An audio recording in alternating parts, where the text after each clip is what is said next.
नमस्कार मित्रांनो, मुरंबा मालिकेच्या आजच्या भागात आपण बघूया. अक्षय टेन्शन मध्ये असतो आणि सारखा तो रमाला फोन लावत असतो, पण रमा फोन उचलत नाही. म्हणून याला खूप राग येतो. काय ही रमा एकदा बाहेर गेली की हिला घरी यायचं भानच नसतं आणि तिच्यासोबत नाही नाही म्हटल्यावर काय, इकडे फिरत बसणार, इकडे स्वस्त भाजी असते, इकडे जाणार, इकडे अमकम येतं, असं करत करत सगळा टाइमपास ही बाहेरच करणार. आणि कसली मुलगी आहे ही, हिला फोन उचलून रिप्लाय सुद्धा देता येत नाही का? किती वेळचा फोन लावतोय हिने, निदान फोन तर उचलायचा. अक्षय बडबडही करत असतो आणि फोन लावत असतो. त्याला काळजी लागलेली असती, रमा इतक्या वेळची गेली अजून का आली नाही. आता रमा आलेली असते आणि अक्षयच्या समोर नैना आणि रमा उभ्या असतात. काय रे, माझ्या समोर उभी आहे तू, तरीही फोन कट करतीये? इथं आली ना म्हणून मी फोन कट केला, आणि या आधी फोन केलं ते का? ते उचलले सुद्धा नाही किंवा एक मेसेज सुद्धा केला नाही. नेमकी काय चाललंय तुझं? रमा म्हणते, मला विचारताय कुठे गेली होती? नाही, गेटच्या बाहेरून काकू चाललाय ना, त्यांना विचारतोय मी. काय हो काकू, कुठे चाललाय तुम्ही? तुम्हाला किती फोन लावले, उचलले नाही का? अच्छा काय करतीये? तुलाच विचारतोय मी. तू माझी बायको आहे ना, मग तुलाच प्रश्न विचारतोय मी. तू कुठे गेली होतीस आणि माझा फोन तू का उचलला नाही? आता मात्र रमा आणि नैना दोघीही घाबरलेल्या असतात. अक्षयला उत्तर काय द्यायचं? रमा म्हणते, हो, मी तुमची बायको ना, मलाच तुम्ही विचारणार प्रश्न. अक्षय म्हणतो, नीट उत्तर देशील का? काय चाललंय ग तुझं? कसलं काय बोलते, जरा भान आहे का तुला? ती नैनाला खुणवते, काहीतरी सुचव, बोलायचं मला सुचत नाहीये. हो, मीच तिला घेऊन गेले होते ना माझ्या मैत्रिणीकडे, आणि गप्पा मारायच्या नादात हमका कळलाच नाही टाइम कसं निघून गेला. खरंचा अक्षय खरंच लक्षात नाही गप्पा मारायच्या याच्यात. अक्षय रागवेन, काळजी करत असेल ना. काय म्हटलीस तू? मी रागवेन कशाला? मी काय राक्षसी का रागवायला? अक्षय म्हणतो, रमा कसल्या गप्पा चालल्या होत्या? नाही ना, सांग. एवढ्या काय गप्पा होत्या की बॅगेतून फोन सुद्धा काढून तुम्हाला उचलायची तर हे नाही तसदी घेतली? सांगा पटकन. हे बघा, मी याला सांगितलं होतं लवकर चल, अक्षय रागवतील. अगं चल, मला खूप बोलणे बसतील. पण नाही, ही म्हटली नको, आता जो फोन उचलला तो उगाच आपल्यावर फोनवरच चिडणार अक्षय, त्यामुळे आपण डायरेक्ट जाऊन समोरासमोर उभा राहू. आणि म्हणून आम्ही तुमच्या भीतीने फोन उचलला नाही आणि डायरेक्ट तुमच्या समोरून उभा राहिलो. वा रमा, खरंच सॉलिड या. चल आता सॉरी बिरी नको म्हणत बसू, जा आणि फ्रेश हो. रमा नैनाला म्हणते, जा फ्रेश हो. तुला सांगतोय मी, जाऊन फ्रेश हो. हो मला म्हटले होय. नैना म्हणते, तुमच्या दोघांचं चालू द्या, मी येते. चालू दे मी येते. रमा म्हणते, जेवायला ये बरं. अगं हो, मी फ्रेश होते आणि येते. रमाही आता गुपचूप निघून जाते. रमा गेल्यावर अक्षय म्हणतो, ही रमा आहे ना, असं कधी वागत नाही या. हिचं बोलणंही व्यवस्थित असतं आणि वागणंही. आज जरा विचित्रच वागतीये. रमा माझ्यापासून काहीतरी लपवतीये मला असं वाटतंय, पण आता नेमकी काय लपवतीये हे कसं कळणार? इकडे देविका बसलेली असते गुपचूप, कारण तिला चांगला धडा शिकवलेला असतो माहीने आणि रमाने, आणि तिच्याबरोबर नैनाही असते. आता मात्र हिची हालचालच बंद झालेली असते. माहीने जे काही देविका बोललेली असते रागाच्या भरात सगळं रेकॉर्ड केलेलं असतं आणि तिला ब्लॅकमेल केलेलं असतं. आणि रमाने तिला शिकवलेलं असतं की 10 वर्ष पुरतील एवढे पैसे द्यायचे घर खर्चासाठी, तिच्या रोजच्या जीवना लागतील तेवढा पैसा तिला द्यायचा, आणि एक स्वतःचं स्वतंत्र घर असं माहीच्या नावावर करून द्यायचं. नाही करू दिलं तर आम्ही पोलिसात जाणार आणि तुझ्या विरुद्ध कंप्लेंट करणार. आता माहीने फाईल घेतलेली असते हातात आणि माही आता वाचायला सुरुवात करते. एक स्वतंत्र घर माहीच्या नावावर करायचं आणि 10 वर्ष दरमहा घर खर्चासाठी तिला पैसे द्यायचे, आणि फिक्स डिपॉझिट पैसे सुद्धा तिला केले जाणार तिच्या नावावर. तिला 10 वर्ष पुरतील किंवा 10 वर्ष काही टेन्शन राहणार नाही अशी तिची माहीची सोय करून द्यायची. नाही तर देविका, तुला लगेच आम्ही जेलची हवा खायला पाठवू. आणि देविका आता पुरती अडकलेली असती आणि बरोबर दोघींनी तिचा फायदा घेतलेला असतो. आता माही तिला फाईलमध्ये काय काय लिहिलंय हे वाचून दाखवत असते आणि गपचूप देविका ऐकत असते. माही येते आणि देविकाच्या जवळ बसते. आता ह्या पेपरवर लगेच साईन करायची, कळतंय तुला? कारण मी सगळी मनमोकळेपणे प्रॉपर्टी, कंपनी काय आहे ते सगळं माझ्या डॅडाचं तुला देऊन टाकलंय. मला असं वाटलं की मी आता संपले आयुष्य, मी काय जगू शकणार नाही. पण नाही, आता मला परत नव्याने जगण्याची उमेद आली आहे. आणि तुम्ही लोक मला अगदी थोडंसं जरी काही पैसे लागला तरी भिकाऱ्यासारखे मागायला लागताय. मग मलाही स्वतःचं काहीतरी बघायला लागणार ना देविका. तू अगदी तुझी लायकी सोडून दिली, पण मलाही स्वतःला जगायला पैसा लागणार. त्यामुळे मला जे लिहिलंय मी पेपरमध्ये त्याच्यावर सही हवी आहे देविका. तू जर ऐकलं नाहीस तर मी लगेच पोलिसांमध्ये जाणार. तेव्हा बघ बाई, तुला ह्या पेपरवर सही करायची की जेलची हवा खायला जायचं? देविका खाली मान घालून गुपचूप बसलेली असते. पण रमामुळे मला कन्फर्म झालं की मी माझी प्रॉपर्टी जरी तुझ्या नावावर केली आहे तरी कधीही वकिलाकडे जाऊन माझी प्रॉपर्टी मी घेऊ शकते. कारण माझ्या मनाने थोडी प्रॉपर्टी तुला लिहून दिली आहे मी. जबरदस्ती केली, धमकी दिली, ब्लॅकमेल केलं, तेव्हा माझी प्रॉपर्टी मी तुला दिली आहे ना. त्यामुळे मी कधीही ती वापस घेऊ शकते.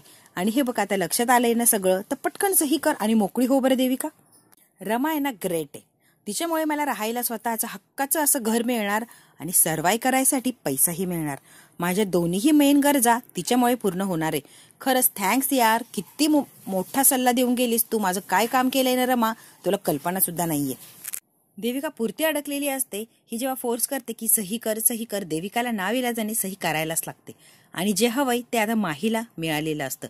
माही म्हणते आज मी सेलिब्रेट करणार आहे, कारण मला हक्काचं घरही मिळालंय आणि मुबलक असा पैसाही मिळालाय. त्यामुळे सेलिब्रेशन तो बनताय यार. देविका तू मला करशील का ग सेलिब्रेट करण्यामध्ये मदत, येशील का माझी पार्टनर म्हणून. देविका आता रागारागाने तिथून निघून गेलेली असते आणि माही मात्र देविकावर हसत असते. देविकाने मेसेज करून सगळ्यांना बोलवलेलं असतं. आजी, रमा, माही आणि जी आजीची मैत्रीण असते तीच देविकाचीही मैत्रीण असते. चौघींनाही एकाच जागेवर भेटायला बोलवलेलं असतं आणि एकमेकींना असं वाटतं की तू मला बोलवलंय आणि सगळ्या त्या गार्डनमध्ये आलेल्या असतात. आता माही आणि रमा येते आणि म्हणते रमा तुम्हाला भेटायला बोलवलंय. माही म्हणते अगं मला असं वाटलं की तू मला मेसेज केलाय, मग आपल्याला बोलवलं कोणी इथे भेटायला. रमा आणि माही विचारच करत असतात की नेमकी आता कुणी बोलवले आपल्याला. आणि इकडे देविकाने ह्या दोघींनाही बोलवलेलं असतं. दोघी एकमेकींच्या समोर येतात. मला कशासाठी बोलवलंय भेटायला. आजी म्हणते मी नाही बोलवलंय तुला, आणि ती म्हणते मीही तुम्हाला बोलवलेलं नाहीये. देविका म्हणते एक मिनिट, दोघींमध्ये भांडण करू नका. मी तुम्हाला बोलवलंय. आम्हाला कशासाठी बोलवलं आणि आमच्याकडे काय काम आहे तुझं. आओ तुमच्यासाठी मोठं सरप्राईज आहे ना, म्हणून तुम्हाला बोलवलंय. आजी म्हणते कसलं सरप्राईज आणि काय सरप्राईज, काय नाटकं लावली आहे. देविका म्हणते समोर बघा तुमचं सरप्राईज उभंय. आजी बघते माही आणि रमा एकाच वेळेला एकाच गार्डनमध्ये. अरे बापरे, आजीला तर शॉकच बसतो. आजी म्हणते अरे यार, रमा आणि माही दोघी पण एकाच वेळेला. हो, हे तर तुमचं सरप्राईज आहे, म्हणून तर तुम्हाला भेटायला बोलवलंय मी. आजी म्हणते ही तर माही आहे, मग ही दुसरी कोण. रमा म्हणजे रमा जिवंत आहे. आता आजीला ही धक्का बसतो.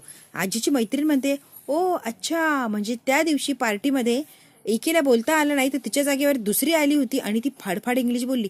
म्हणजे या दोघी जुळ्या आहेत आणि दोघी एकमेकींची जागा भरून काढतात. तर देविका म्हणते हो, हीच तर गंमत आहे आणि ही गंमत बघायला तुम्हाला बोलवलंय ना मी. दोघी मिळून सगळ्यांना फसवताय आणि मस्त चांगलं चाललंय त्यांचं. अगदी मिळून सगळं काही खेळ करताय. आजी म्हणताय असं आहे तर रमा मेली असं इतके दिवस समजत होते मी, पण ती जिवंत आहे खरंच, सरप्राईज. आता रमाने बघितलेलं असतं की आजीने देविकाच्या मैत्रिणीने आपल्याला दोघींना एकदम इथे बोलवलंय आणि हा सगळा प्लॅन देविकाचा आहे. आता आजी घाईघाईने निघालेली असती देविकाला आणि रमाला भेटायला. देविकापासून निघते रमाला आणि माहीला भेटण्यासाठी आजी घाईघाईने निघलेली असते. या दोघींनी बघितलंय आजी आपल्याकडे येते, आता वाचून त्यांना पळायचं असतं आणि दोघी तिथून पळही काढतात. पण आजी बरोबर आजी त्यांचा पाठलाग करत असते. रमा म्हणते पळ लवकर, आजी जवळ आली आपल्या, आणि त्या दोघी पळून गेलेल्या असतात. माही सारखा ड्रेस घातलेला एक मुलगी फक्त ओढणी असते तोंडावर आणि घाईघाईने पळत असते. आजी जवळ येते आणि म्हणते माही थांब. आजी येते घाईने तिच्या तोंडावरचा स्कार्फ काढते, बघते तर काही ती माही नसते. सॉरी हा, माझा जरा गैरसमज झाला. आजीचा गैरसमज दूर होणार कारणच नसतं, कारण आजीने समोरची बघितली ती दुसरीच मुलगी असती. ना माही ना रमा, दुसरीच कोणीतरी मुलगी असती. आजीला कळतं की मी फसले. आता आजीच्या खांद्यावर हळूच हात ठेवते रमा आणि म्हणते आजी तुम्ही इथे काय करताय.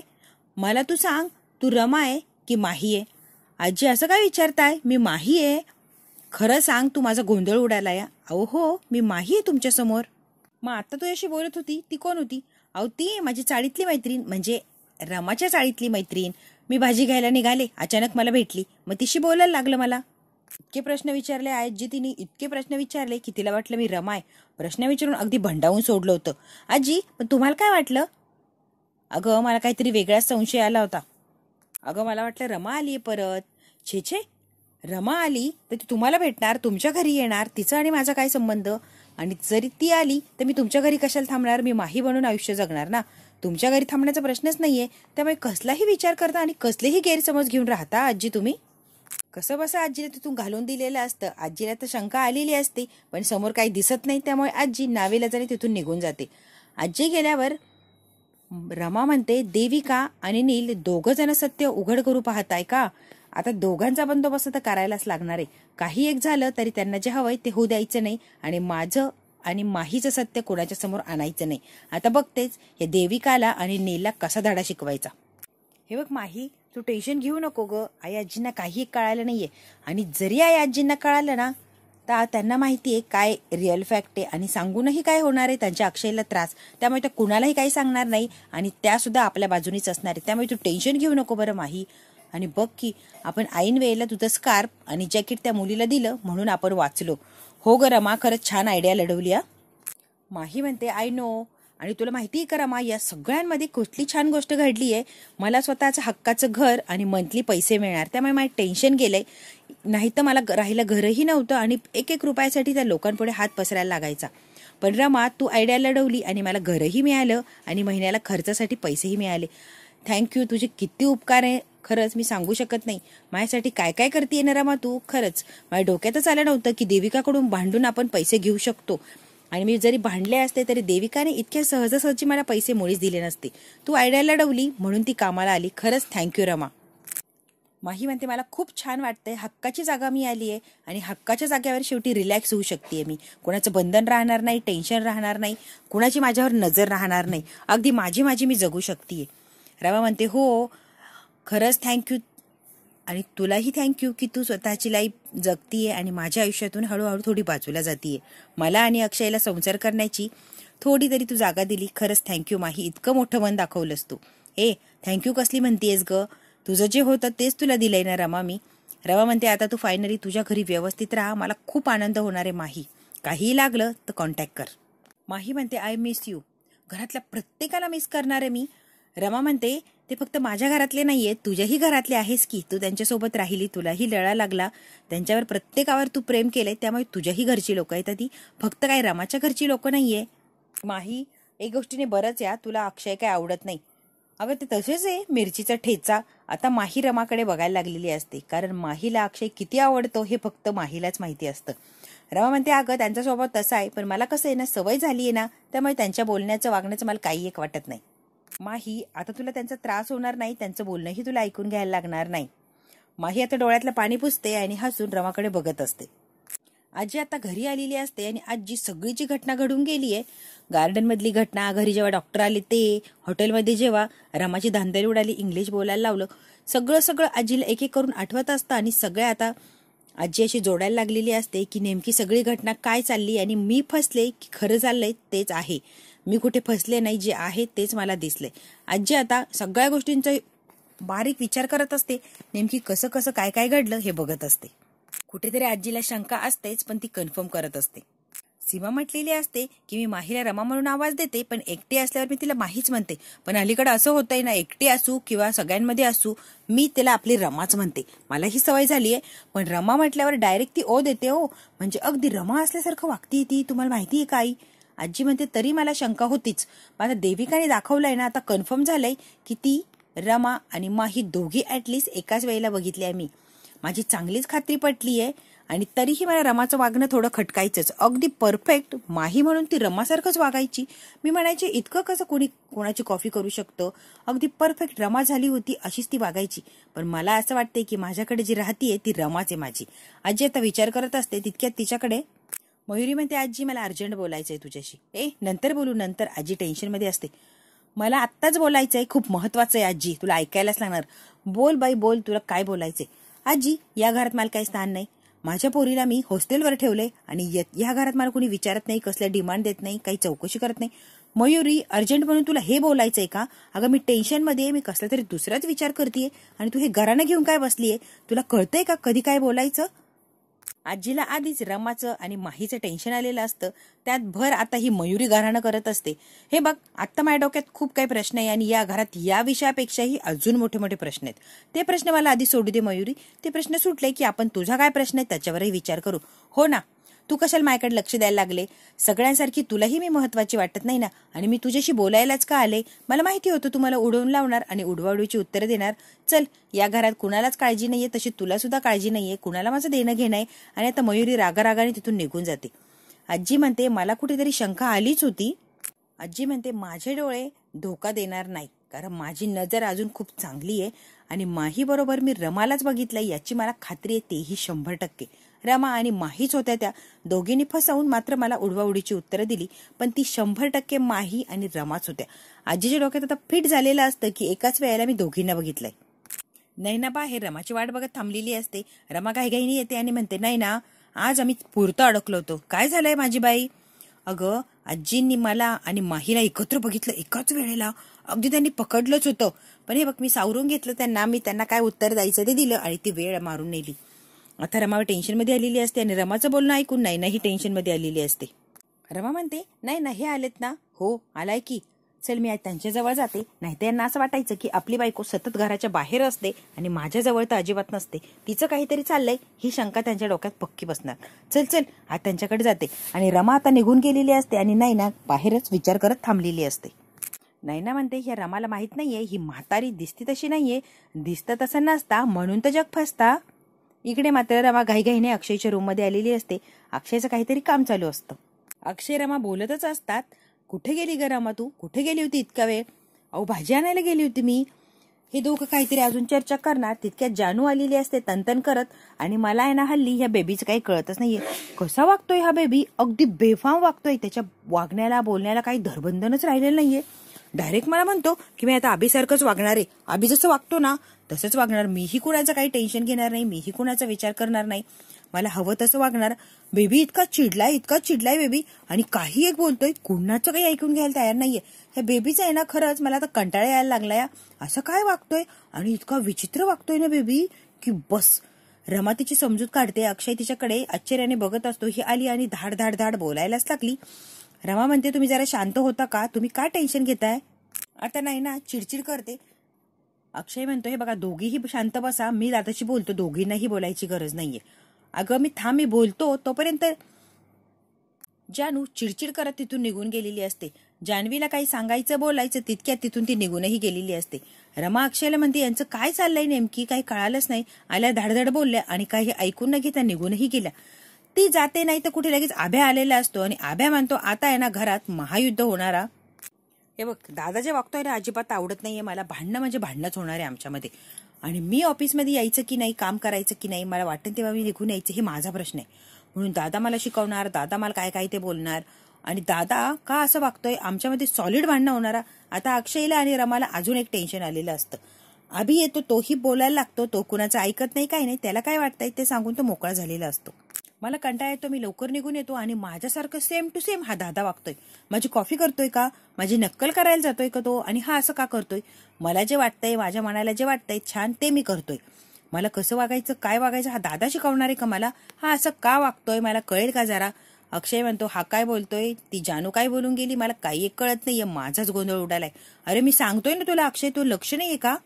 हे बघ अभि जरा शांत बस. मोठा भाऊ येतो आपला, त्यालाही कुठेतरी टेन्शन येतं, त्याचीही कुठेतरी घुसमट होत असेल. त्यालाही वाटतं काम करावं, त्यालाही वाटतं काम नाही करू, रिलॅक्स व्हावं. मोठा भाऊ आहे ना आपण.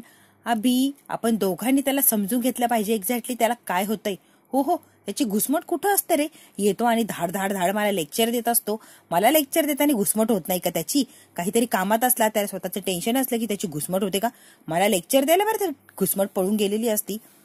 अरे अभि तू शांत बसतोस का, काहीतरी समजून घे, शांतपणे गोष्टी समजून घेऊया आपण.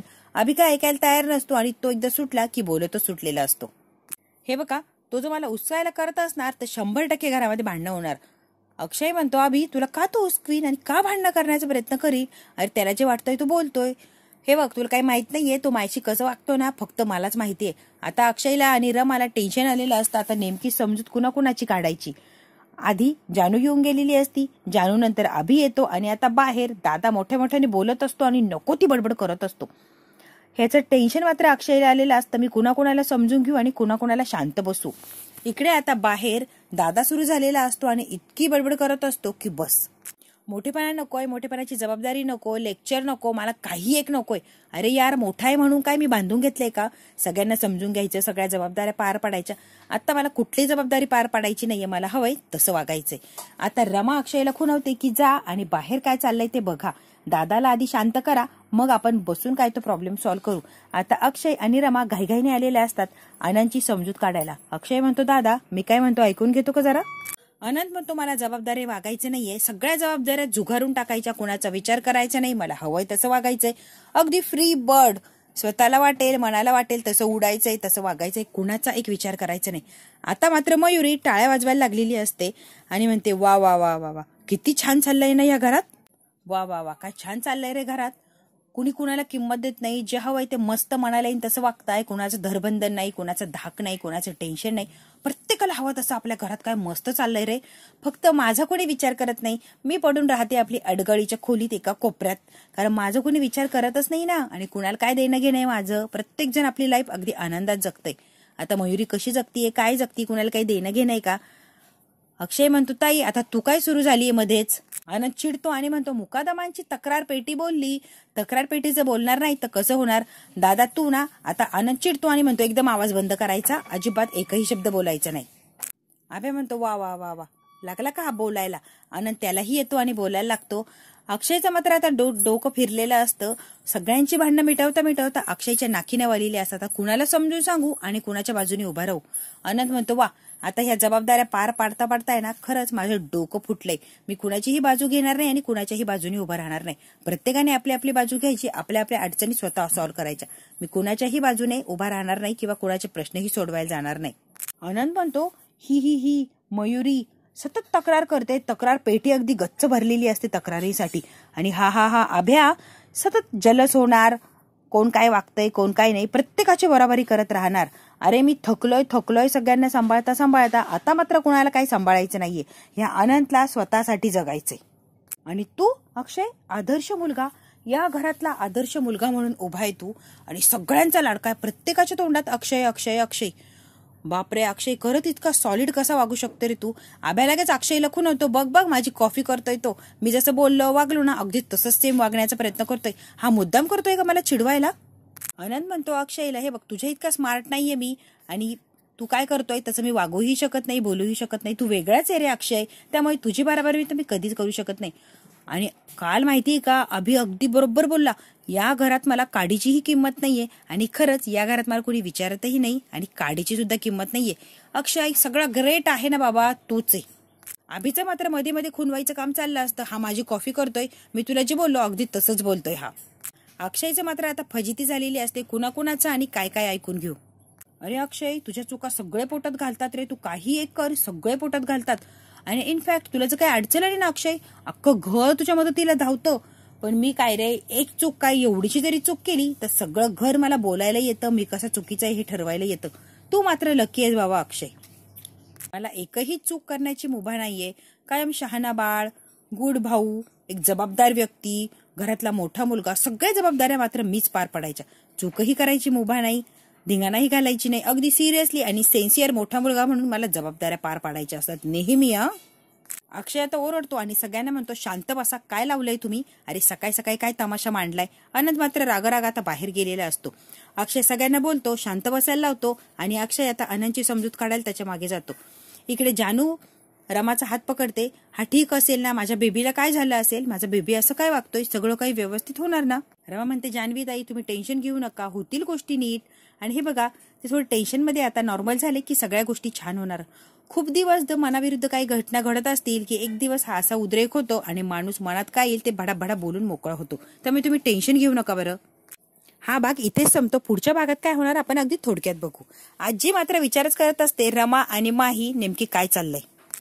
रमाऐवजी माही जर या घरात आली कायमची तर बरंच होणार आहे. मला फक्त माहीच आवडते असा आजीचा विचार असतो. इकडे मात्र अक्षय रमा आंबा खात असते आणि रमा मात्र अक्षयला सांगते की आंबा चिरून खाण्यात मजा नाही, असा चोकून चोकून खाण्यात मजा आहे. अक्षय म्हणतो, वा तू मात्र खूप गोड दिसतीया. एक माकलेला आंबा, एक गोड आंबा खातोय ना, अगदीच गोड दिसतोय बघा. अक्षय तिचं कौतुक करत असतो आणि तिला मात्र राग येतो. आजी फोनवर कुणाशी तरी बोलते, माझ्या डोक्यात एक मोठा प्लॅन आहे, पण तू इथे यायला हवीस तर तो प्लॅन आपला सक्सेस होणार. इकडे मात्र अक्षय रमा आंबा खाण्यात मग्न झालेले असतात. अक्षय त्या रमाच्या तोंडाला आंबा लावतो आणि अगदी जवळ येण्याचा प्रयत्न करतो. मित्रांनो, हा भाग इथेच संपतो. पुढच्या भागात काय होणार हे उद्याच कळणार. व्हिडिओ आवडल्यास लाईक, शेअर, सबस्क्राईब नक्की करा.